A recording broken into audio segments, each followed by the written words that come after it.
কথাটা শুনে তপনের চোখ মার্বেল হয়ে গেল। নতুন মেসোমশাই, মানে যার সঙ্গে এই কদিন আগে তপনের ছোট মাসির বিয়ে হয়ে গেল, দেদার ঘটাপটা করে, সেই তিনি নাকি বই লেখেন। সে বই নাকি ছাপাও হয়। অনেক বই ছাপা হয়েছে মেসোর। তার মানে তপনের নতুন মেসোমশাই একজন লেখক, সত্যিকার লেখক। জলজান্ত একজন লেখককে এত কাছ থেকে কখনো দেখেন তপন। দেখা যায় তাই জানতো না। লেখকরা যে তপনের বাবা, ছোট মামা বা মেজ কাকুর মতো মানুষ, এ বিষয়ে সন্দেহ ছিল তপনের। কিন্তু নতুন মেসোকে দেখে জ্ঞানচক্ষু খুলে গেল তপনের। আশ্চর্য, কোথাও কিছু উল্টোপাল্টা নেই, অন্যরকম নেই, একেবারে নিছক মানুষ। সে ওদের মতোই দাড়ি কামান, সিগারেট খান, খেতে বসেই আরে ব্যাস এত কখনো খাওয়া যায় বলে অর্ধেক তুলিয়ে দেন। চানের সময় চান করেন এবং ঘুমের সময় ঘুমান। তাছাড়া ঠিক ছোট মামাদের মতোই খবরের কাগজের সব কথা নিয়ে প্রবলভাবে গল্প করেন, তর্ক করেন, আর শেষ পর্যন্ত এই দেশের কিছু হবে না বলে সিনেমা দেখতে চলে যান, কি বেড়াতে বেরোন সেজেগুজে।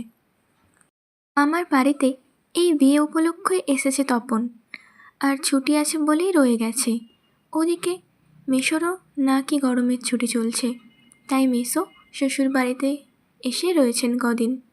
তাই অহরহই জলজান্ত একজন লেখককে দেখবার সুযোগ হবেই তপনের। আর সেই সুযোগেই দেখতে পাচ্ছে তপন। লেখক মানে কোনো আকাশ থেকে পড়া জীব নয়, তপনদের মতোই মানুষ। তবে তপনের বা লেখক হতে বাধা কি? মেসোমশাই কলেজের প্রফেসর, এখন ছুটি চলছে, তাই সেই সুযোগে শ্বশুরবাড়িতেই রয়ে গেছে কদিন। আর সেই সুযোগে দিব্যি একখানি দিবানিদ্রা দিচ্ছিলেন। ছোট মাখি সেই দিকেই ধাবিত হয়। তপন অবশ্য না করে প্রবল আপত্তি তোলে, কিন্তু কে শোনে কার কথা। ততক্ষণে তো গল্প ছোট মেশোর হাতে চলেই গেছে। হইচই করে দিয়ে দিয়েছে ছোট মাসি তার ঘুম ভাঙিয়ে। তপন অবশ্য মাসির এই হইচইতে মনে মনে পুলকিত হয়, মুখে আ করলেও হয়। কারণ লেখার প্রকৃত মূল্য বুঝলে নতুন মেশোই বুঝবে, রত্নের মূল্য জহুরির কাছেই। একটু পরেই ছোট মেশো ডেকে পাঠান তপনকে। বোধ করি নতুন বিয়ের শ্বশুরবাড়ির ছেলেকে খুশি করতেই বলে ওঠেন, তপন, তোমার গল্প তো দিব্যি হয়েছে, একটু কারেকশন করে করে দিলেই ছাপতে দেওয়া চলে। তপন প্রথমটা ভাবে ঠাট্টা, কিন্তু যখন দেখে মেশোর মুখে করুণার ছাপ, তখন আহ্লাদে কাঁদো কাঁদো হয়ে যায়। তাহলে বাপু তুমি ওর গল্পটা ছাপিয়ে দিও, মাসি বলে। মেশোর উপযুক্ত কাজ হবে সেটা। মেশো তেমনি করুণার মূর্তিতে বলেন, তা দেওয়া যায়, আমি বললে সন্ধ্যাতারার সম্পাদক না করতে পারবেন না। ঠিক আছে তপন, তোমার গল্প আমি ছাপিয়ে দেব। বিকেলে চায়ের টেবিলে ওঠে কথাটা, আর সবাই তপনের গল্প শুনে হাসে। কিন্তু মেশো বলেন, না না, আমি বলছি, তপনের হাত আছে, চোখও আছে। নাচেত এই বয়সের ছেলেমেয়েরা গল্প লিখতে গেলেই তো হয় রাজনারীর গল্প লেখে, নয়তো খুন জখম অ্যাক্সিডেন্ট, অথবা না খেতে পেয়ে মরে যাওয়া, এইসব মাল মশলা নিয়ে বসে। তপন যে সেই দিকে যায়নি, শুধু ওই ভর্তি হওয়ার দিনের অভিজ্ঞতা আর অনুভূতির বিষয় নিয়ে লিখেছে, এটা খুব ভালো, ওর হবে। তপন বিহ্বল দৃষ্টিতে তাকায়। তারপর ছুটি ফুরোলে মেশো গল্পটি নিয়ে চলে গেলেন। তপন কৃতার্থ হয়ে বসে বসে দিন গোনে। এই কথাটাই ভাবছে তপন দিনরাত। ছেলেবেলা থেকেই তো রাশি রাশি গল্প শুনেছে তপন, আর এখন বস্তা বস্তা পড়েছে। কাজে গল্প জিনিসটা যে কি সেটা জানতে তো বাকি নেই। শুধু এইটাই জানা ছিল না সেটা এমনই সহজ মানুষই লিখতে পারে। নতুন মেশোকে দেখে জানলো সেটা। তবে আর পায় কে তপনকে? দুপুরবেলা সবাই যখন নিথর নিথর, তখন তপন আস্তে আস্তে খাতা, হোম টাস্কের খাতা আর কি, বিয়ে বাড়িতেও যেটি মা না নিয়ে ছাড়েননি, আর কলমটি নিয়ে 3 তলার সিঁড়িতে উঠে গেল। আর তোমরা বিশ্বাস করবে কি না জানি না, একাশনে বসে লিখেও ফেললো আস্ত একটা গল্প। লেখার পর যখন পড়ল, গায়ে কাঁটা দিয়ে উঠল তপনের, মাথার চুল খাড়া হয়ে গেল। এ কি ব্যাপার? এই যে সত্যি হুবহু গল্পের মতোই লাগছে। তার মানে সত্যি একটা গল্প লিখে ফেলেছে তপন। তার মানে তপনকে এখন লেখক বলা চলে। হঠাৎ ভয়ানক একটা উত্তেজনা অনুভব করে তপন আর দূর দূরিয়ে নিচে নেমে আসে। ছোটো মাসিকেই বলে বসে, ছোটো মাসি, একটা গল্প লিখেছি। ছোটো মাসি ওর চিরকালের বন্ধু, বয়সে বছর 8 বড় হলেও সমবয়সী। কাজেই মামার বাড়ি এলে সব কিছুই ছোটো মাসির কাছে। তাই এই ভয়ানক আনন্দের খবরটা ছোটো মাসিকে সর্বাগ্রে দিয়ে বসে। তবে বিয়ে হয়ে ছোটো মাসি যেন একটু মুরব্বি হয়ে গেছে। তাই গল্পটা সবটা না পড়েই একটু চোখ বুলিয়েই বেশ পিঠ চাপড়ানো সরে বলে, ও মা, এ তো বেশ লিখেছিস রে, কোনখান থেকে টুকলি করিস নি তো? আহ ছোটো মাসি, ভালো হবে না বলছি। আরে বাবা, খেপছিস কেন? জিজ্ঞেস করছি, বই তো নয়। রোজ তোর মেসোমশাইকে দেখাই। গেলেনই যে। কোথায় গল্পের সেই 8-7 ছাপার অক্ষরে গাঁথা চেহারাটি, যার জন্যে হাঁ করে আছে তপন মামার বাড়ি থেকে বাড়িতে চলে এসেও। এদিকে বাড়িতে তপনের নাম হয়ে গেছে কবি, সাহিত্যিক, কথাশিল্পী। আর উঠতে বসতে ঠাট্টা করছে, তোর হবে, হ্যাঁ বাবা তোর হবে। তবুও এসব ঠাট্টা তামাশার মধ্যেই তপন আরও 2-3টি গল্প লিখে ফেলেছে। ছুটি ফুরিয়ে এসেছে, হোম টাস্ক হয়ে ওঠেনি, তবু লিখছে, লুকিয়ে লিখছে, যেন নেশায় পেয়েছে। তারপর ছুটি ফুরলো, রীতিমতো পড়া শুরু হয়েছে।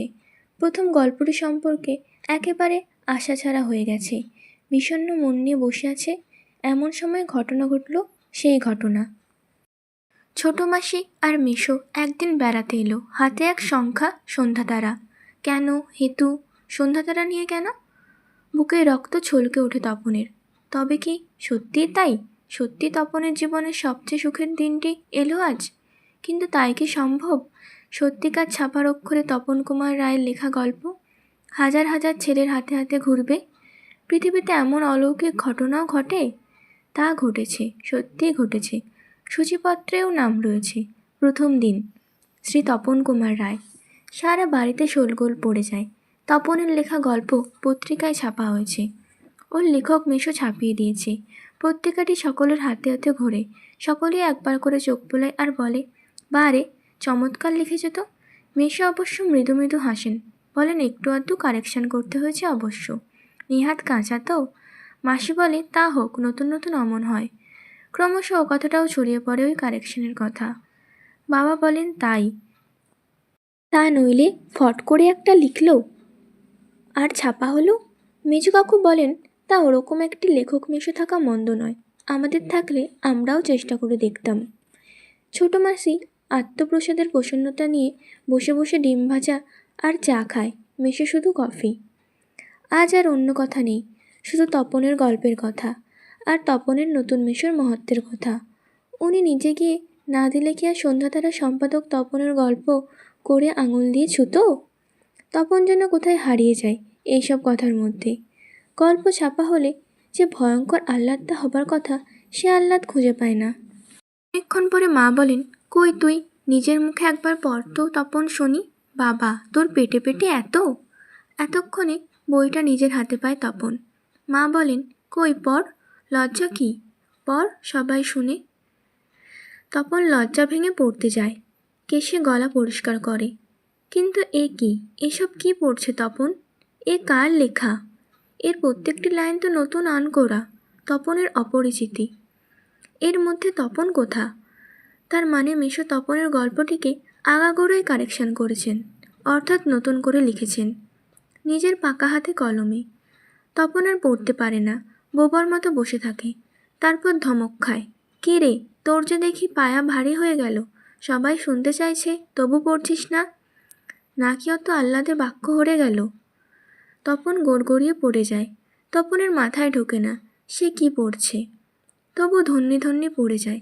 আর একবার রোব ওঠে, তপনের লেখক মেশো তপনের গল্পটি ছাপিয়ে দিয়েছে। তপন বইটা ফেলে রেখে চলে যায়। তপন ছাদে উঠে গিয়ে শার্টের তলাটা তুলে চোখ মোছে। তপনের মনে হয় আজ যেন তার জীবনের সবচেয়ে দুঃখের দিন। কেন তা জানে না তপন, শুধু এই দুঃখের মুহূর্তে গভীরভাবে সম্পর্ক করে তপন। যদি কখনো লেখা ছাপতে দেয় তো তপন নিজে গিয়ে দেবে, নিজের কাঁচা লেখা, ছাপা হয় হোক, না হয় না হোক। তপনকে যেন আর কখনো শুনতে না হয় অমুক তপনের লেখা ছাপিয়ে দিয়েছে। আর তপনকে যেন নিজের গল্প পড়তে বসে অন্যের লেখা লাইন পড়তে না হয়। তার চেয়ে দুঃখের কিছু নেই, তার থেকে অপমানের। দশম শ্রেণীর বাংলা বইয়ের গল্প জ্ঞানচক্ষু তোমাদের কেমন লাগলো অবশ্যই কমেন্ট করে জানিও এবং সাবস্ক্রাইব করে পাশে থেকো।